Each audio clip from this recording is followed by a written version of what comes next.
എല്ലാവർക്കും നമസ്കാരം. ഇന്ന് നമ്മൾക്ക് ചപ്പാത്തിക്ക് പനീർ കറി ഉണ്ടാക്കാം.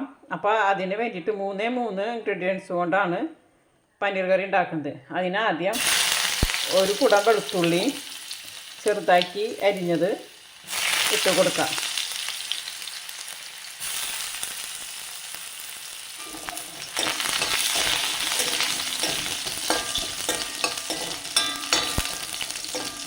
അതൊന്ന് ചെറുതായിട്ട് കളർ മാറി വരുമ്പോൾ നമുക്ക് അതിലേക്ക് സവാള അരിഞ്ഞ് വെച്ചത് ചേർത്ത് കൊടുക്കാം. അപ്പോൾ വെളുത്തുള്ളി ചെറുതായി കളർ മാറി വന്നിട്ടുണ്ട്. ഇനി അതിലേക്ക് 2 സവാള ചെറുതാക്കി അരിഞ്ഞത് ഇട്ട് കൊടുക്കാം. ഇനി നമ്മൾക്ക് സവാള കുറച്ച് ഉപ്പിട്ടിട്ടുണ്ട് ആവശ്യത്തിനുള്ളത്. സവാള ഒന്ന് വാടി വരട്ടെ. എന്നിട്ട് നമുക്കതിലേക്ക് പച്ചമുളക് അരിഞ്ഞത് ചേർക്കാം.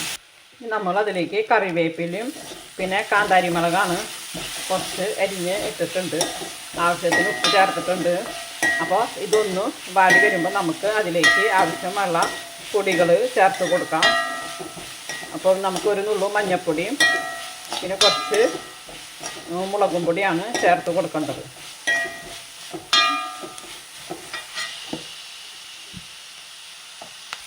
അങ്ങനെ നമ്മൾ 1/2 ടീസ്പൂൺ മുളകും പൊടിയും 1/4 ടീസ്പൂൺ മഞ്ഞൾപ്പൊടിയും ഇട്ട് കൊടുത്തിട്ടുണ്ട്. അപ്പോൾ ഇത് നമ്മൾ പനീർ റോസ്റ്റാണ് ആക്കുന്നത്. അപ്പോൾ ഇത് നന്നായി മൂത്ത് വരുമ്പോൾ നമ്മൾ അതിലേക്ക് ഒരു വലിയ തക്കാളി ചെറുതാക്കി അരിഞ്ഞത് ഇട്ട് കൊടുക്കാം. അങ്ങനെ പൊടികൾ മൂത്ത് വന്നിട്ടുണ്ട്. അപ്പോൾ ഒരു തക്കാളി ചെറുതാക്കി അരിഞ്ഞത് അതിലേക്ക് ഇട്ട് കൊടുത്തു.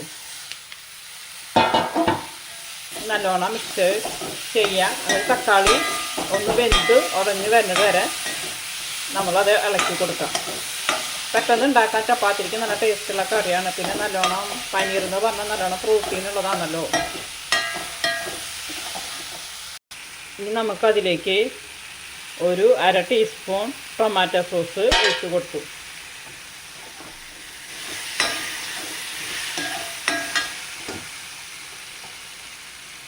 ഇനി അത് നമ്മൾ അതിലേക്ക് 250 ഗ്രാം പനീറാണ്, മിൽക്ക് മിസ്റ്റിൻ്റെ പനീറാണ് ചേർക്കുന്നത്. അപ്പോൾ ഇത് ചെറിയ പീസുകളാക്കി നുറുക്കിയെടുക്കാം. അങ്ങനെ പനീർ കറിയുടെ പനീർ റോസ്റ്റിൻ്റെ മസാലക്കൂട്ട് നന്നായി റെഡിയായി വന്നിട്ടുണ്ട്. ഇനി നമുക്കതിലേക്ക് നുറുക്കി വെച്ചിരിക്കുന്ന പനീർ ചേർത്ത് കൊടുക്കാം.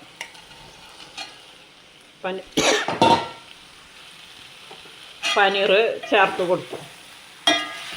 ഇത് നല്ലോണം നമ്മൾ മിക്സ് ചെയ്തിട്ട് അങ്ങനെ നമ്മൾ പനീർ മസാലയിലേക്ക് നല്ലോണം മിക്സ് ചെയ്ത് വെച്ചിട്ടുണ്ട്. ഇനി അതൊന്ന് ഒരു 10 മിനിറ്റ് നേരം സിമ്മിൽ കിടന്നിട്ട് ഒന്ന് പനീർ വേവണമല്ലോ, ഒന്ന് വെന്ത് വരട്ടെ.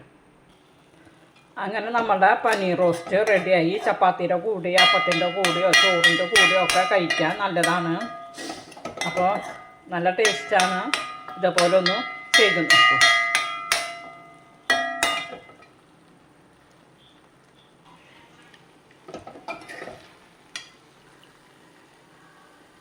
കണ്ട നല്ല ടേസ്റ്റാണ്. ഇതുപോലെ എല്ലാവരും ചെയ്ത് നോക്കാം.